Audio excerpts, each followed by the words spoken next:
atas hasil gelar perkara dan hasil penyelidikan yang diberikan pada tanggal 22 Mei.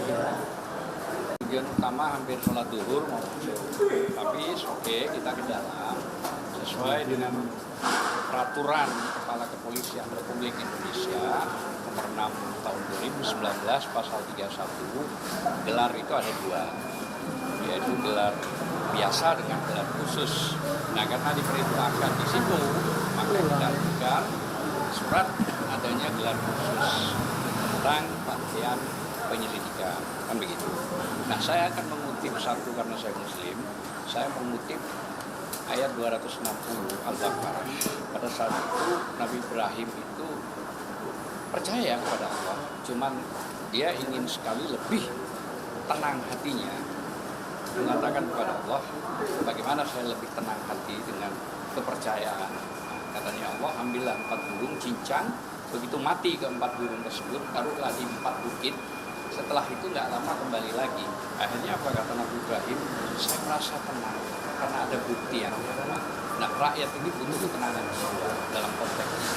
Nah, ketenangan itulah yang paling mahal di hadapan manusia dan Tuhan. Saya kira mungkin lebih sedikit lengkapnya soal pengajuan sekarang ini tentang khusus Bang Fadilah. Langsung ya. Terima kasih. Ya. Pada prinsipnya. Pak, HP Pak. HP-nya Pak. Pak, HP-nya Pak. Pak, HP.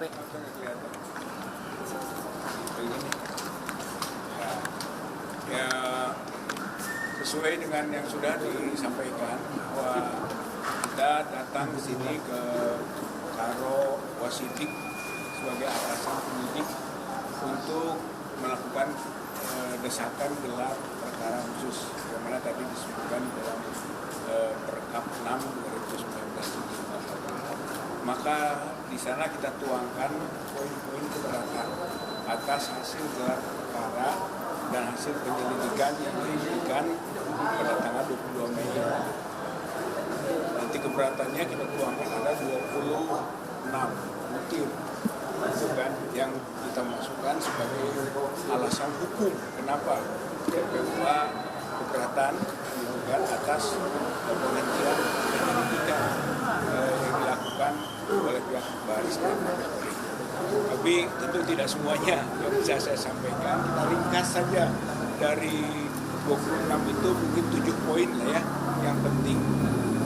Yang pertama adalah bahwa surat ke Karo Wasidik ini ditembuskan ke Presiden. Kita tembuskan juga ke pimpinan DPR RI. Kita tembuskan juga ke Kejaksaan Agung, ke Kepala Baris Krim dan Irwasum Mabes Polri. Kan? Jadi ini ditembuskan. Nanti kita harapkan bukan hanya Karo Wasidik yang tahu, tapi seluruh elemen yang bisa menentukan dan membantu proses kejujuran, keadilan, kebenaran dalam mengungkap dugaan ijazah palsu Jokowi Widodo. Untuk itu, maka poin pertama adalah bahwa penghentian penyidikan dan gelar perkara yang lalu yang dilakukan oleh Baris Krim itu cacat hukum. Kenapa? Karena tidak menghadirkan pelapor dan terlapor. Yang namanya gelar perkara itu dimulai dengan proses pencarian bukti, kemudian menginformasikan hasil pencarian, kemudian pendapat dari pelapor dan terlapor, kemudian juga pandangan ahli ataupun pihak-pihak yang ikut dalam proses gelar perkara. Tapi ini tidak, pelapor tidak diundang, terlapor tidak diundang. Jadi internal sekali. Padahal keputusannya itu sangat menentukan, yang disebut penghentian penyelidikan, bahkan menentukan tidak ada unsur pidana. Saya kira itu adalah keputusan yang sangat fundamental dan itu harus dalam gelar perkara yang dihadiri oleh pelapor maupun terlapor. Saya kira ini faktor pertama. Kita menilainya ini cacat hukum.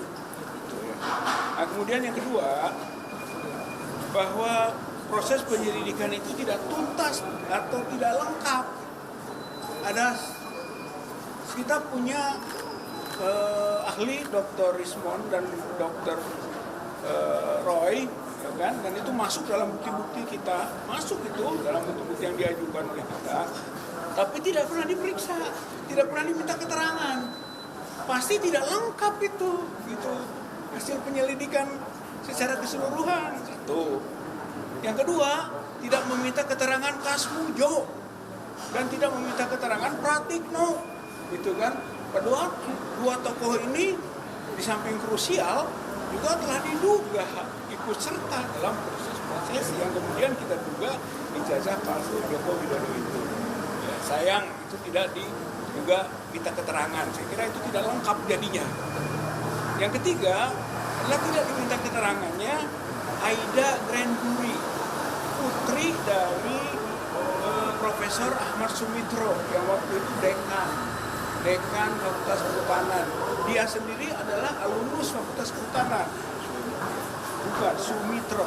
Dia membuat surat gitu kan, bukti ini tanda tangan yang benar Profesor Dr. Insinyur Ahmad Sumitro. Gitu. Kemudian namanya Su bukan SOE. Nah, itu diajukan oleh kita ke Baris-Krim dan itu menentukan sebab lembar pengesahannya skripsi Pak Joko Widodo itu tanda tangannya beda gitu dengan tanda tangan Sumitro, dan itulah yang diajukan oleh Aida Granburi. Oleh karena itu Aida Granburi harusnya diminta keterangan itu untuk sampai lengkap tuntasnya proses penyelidikan, dan itu tidak dilakukan. Maka ini kita sebut alasan kedua, tidak tuntas, tidak lengkap proses penyelidikan. Di samping yang pertama, cacat hukum. Nah, yang ketiga adalah tendensius dan menyesatkan. Kenapa begitu? Itu kan menentukan identik, non-identik. Gitu kan. Tapi ternyata disebut bahwa ijazah Pak Joko Widodo asli. Kalau asli, otentik. Bukan identik. Gitu. Oleh karena itu kita sebut ini ada penyesatan. Yang diperiksa identik, non-identik, yang disimpulkan asli. Itu bahkan di framing keasliannya. Saya kira ini sesuatu yang kita tidak bisa terima. Padahal kita juga bertanya bahwa identik itu dengan pembanding. Pembandingnya katanya 3 orang teman. Nah, kita tanyakan siapa 3 teman ini? Apakah dijamin bahwa yang dibandingkan itu ijazahnya asli? Kalau saja tidak asli, ya identik, tapi identik palsu. Padahal kami juga punya data. Pak Jokowi itu ya, ijazahnya nomor 1120. Sedangkan ada data lain, ijazah nomor 115 dan 117. Dari 117, 115 dibandingkan 120 tidak identik. Jadi non-identik. Oleh karena itu menjadi persoalan dalam konteks ini. Oleh karenanya konklusinya tadi terjadi penyesatan antara identik, non-identik dengan otentik. Nah, yang keempat itu adalah simplifikasi, menyederhanakan dengan pola membuktikan soal skripsi atau lembar pengesahan skripsi ijazah skripsinya Joko Widodo dengan hanya meraba cekung. Saya kira itu simpel sekali.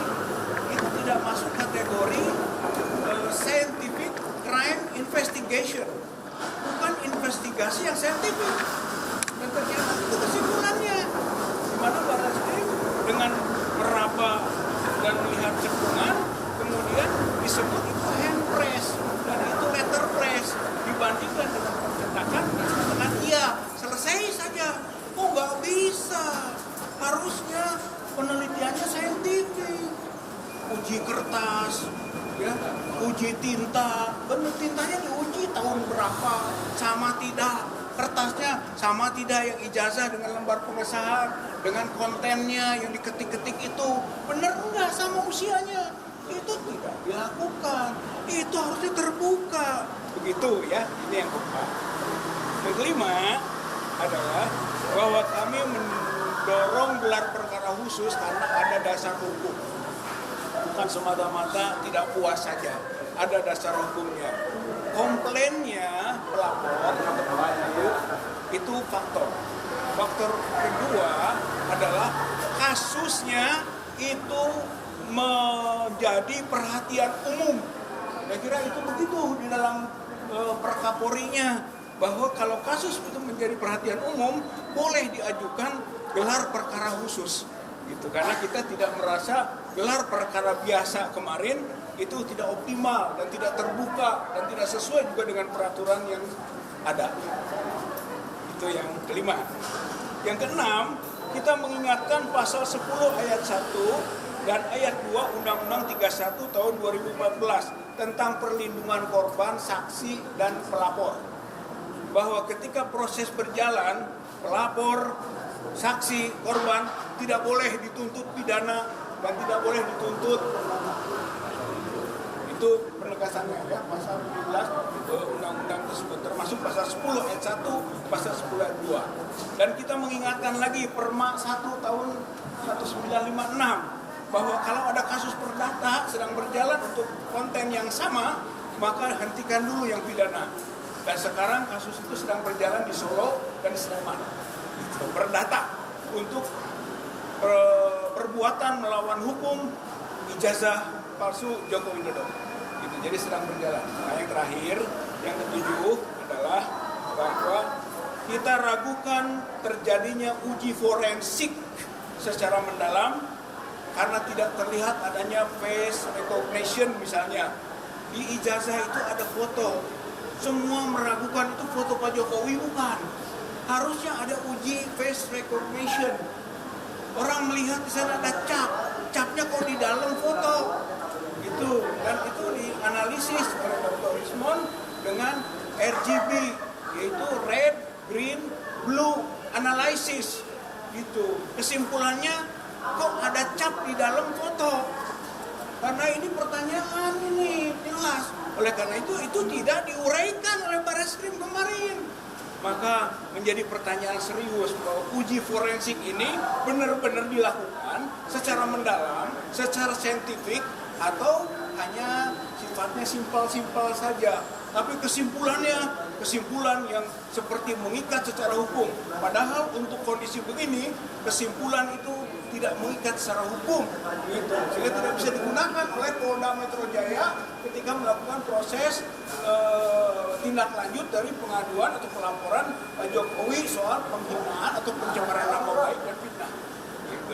Oleh karena itu, maka kita menyampaikan dan akan juga mengadukan ke Irwasum. Satu lagi surat kita akan masukkan ke Irwasum dengan tembusan Wakapolri dan Ombudsman. Itu. Jadi insya Allah TPUA akan bergerak terus dan belum bisa menyatakan menerima bahwa ini selesai gitu dengan pernyataan Barreskrim ataupun Dirpidum kemarin tanggal 22 Mei 2025. Saya kira itu penjelasan penegasan dari apa yang telah dilakukan. Sebentar ya. Kan ada 3 personil yang juga diperiksa dan juga dengan 13 lokasi yang sudah diproses. Apakah melalui Bapak juga itu catatan semua saksi? Bukan soal begitu, itu tidak terbuka.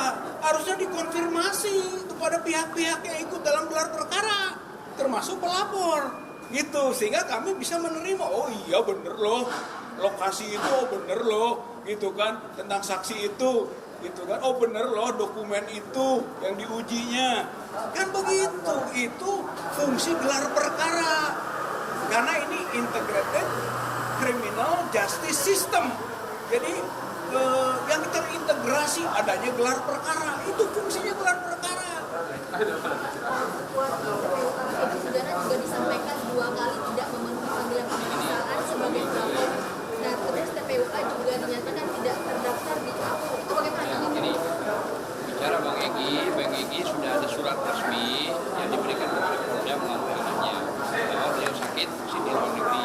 Kemungkinan minggu ini beliau akan dioperasi karena ada indikasi kanker khusus. Ya. Nah, jadi surat mungkin kalau nggak ini hari besok hasil labnya juga turun. Itu yang Bang Egy ya. Saya kira memang orang kalau mau diperiksa itu ditanya dulu ada sakitnya. Nah, kalau sakit nggak boleh dilanjutkan. Nah, satu itu. Kalau TPUA itu kan tim itu perkumpulan tak perlu izin. Jadi perkumpulan itu nggak pakai izin. Nah, tahu harus kemana, dan itu clear dilindungi undang-undang. Namun ada hal yang penting saya sampaikan, ini jangan sampai berbenturan pada KUHP 184 termasuk 185. Poinnya apa?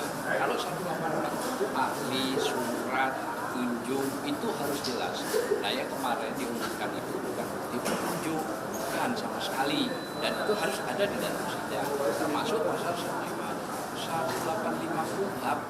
185 KUHP itu saksi yang di depan sidang. Nah itu dia menyatakan sahnya.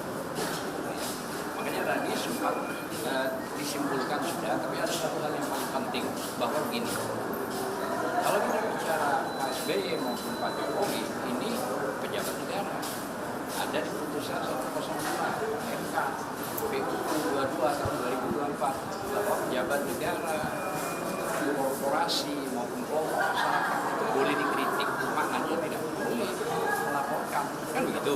Kan dia pejabat negara dong, digaji oleh rakyat, kan dia sekarang masuk di Kepres 30 diangkat menjadi pejabat tinggi dan antara dewas ya. Nah jadi makanya secara hukum harusnya tidak perlu begitu. Saya kira itu aja dulu sementara.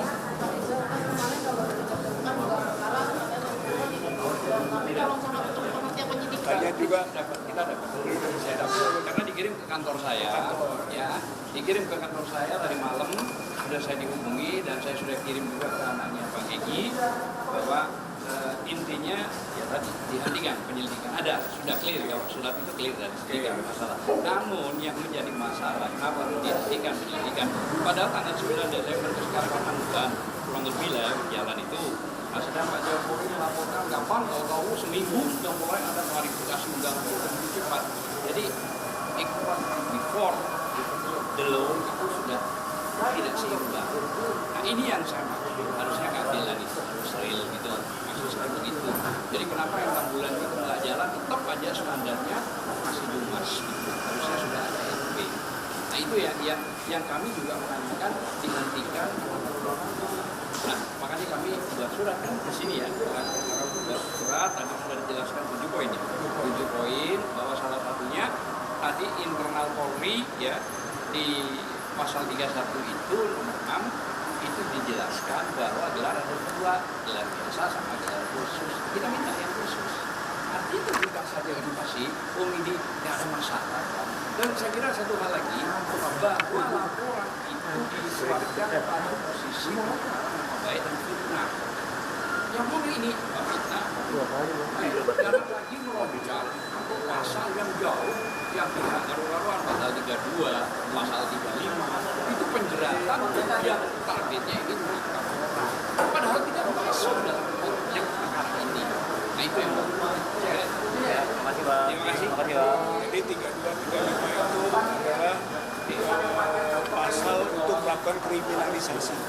Kita di sini eksaminasi, tapi di Polda Metro Jaya itu kriminalisasi. Oleh karena itu yang tidak bisa juga kita terima itu, makanya dikritisi pemasukan pasal 32 dan 35 Undang-Undang ITE.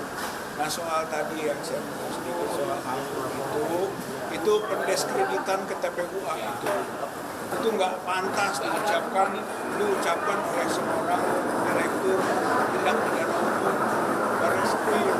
Dia tahu kita kan humas, pengaduan masyarakat. Selama masyarakat ada, mau berapapun jumlahnya, mau lembaganya apa saja, boleh. Kenapa mesti disinggung-singgung, tidak terdaftar di AHU? Ngerti nggak? Tim pembela ulama dan aktivis itu bukan organisasi, bukan lembaga, tapi hanya kumpulan orang untuk kepentingan membela aktivis dan ulama, itu saja. Tanggapan terkait laporan di Polda Metro Jaya saat ini ada Bapak Risma Sanifah diperiksa dan Bapak yang terus sampai menangkap tersangka nggak? Ya, saya kira kalau memang fair itu nggak bisa gitu kan. Satu karena memang masalahnya juga belum tuntasnya status asli dan tidaknya mengenai ijazah Pak Jokowi dan skripsinya ya, kita harus paketkan itu. Karena skripsi yang palsu tidak mungkin punya ijazah asli, gitu. Jadi dua-duanya itu. itu belum ada kepastian. Kepastiannya itu di pengadilan. Itu putusan pengadilan menentukan asli tidak. Barreskrim itu tidak punya kompetensi untuk memutuskan asli dan tidak, makanya tidak bisa dijadikan landasan untuk proses di Polda Metro Jaya. Makanya tidak pas kalau dia menetapkan tersangka dan pasalnya pasal tidak bisa menahan. Pasal 310, 311 itu pencemaran nama baik. Pasal fitnah tidak bisa menahan. Kalau mau ditarik ke ITE pasal 27 tidak bisa juga tidak bisa. Tapi kalau dipaksa masuk ke tadi pasal 32 berarti ada kriminalisasi pemaksaan. Itu kan pasal 32, 35 boleh dibuka. Itu kan merubah-rubah, ya kan? Gambar ini dirubah, diatur dengan berbicara. Itu tidak terjadi kepada siapapun. Gitu loh. Kalau bisa tidak terjadi kepada siapapun bagaimana? Apalagi kalau panggilannya itu setahu saya ya, itu tanggal 26 Maret 2025. Lah kalau Rismon, Roy, Tifa, pakai di situ, nggak ada di situ. Nggak ada di situ. Artinya harusnya membuat spesifik. Itulah membuat tanggal-tanggal itu dimasukkan. Tapi intinya, kalau ini pencemaran nama baik 311, kalau mau dikaitkan ke pasal 27A atau 1 ya ITE itu pun boleh nggak bisa. Artinya begini, kalau mau fair, ya udah proses hukum nggak apa-apa. Mari intelektual hukumnya kita jelaskan semua ini dalam suratnya. Itu aja, lanjut. Saya kira, thank you. Ya, makasih Pak.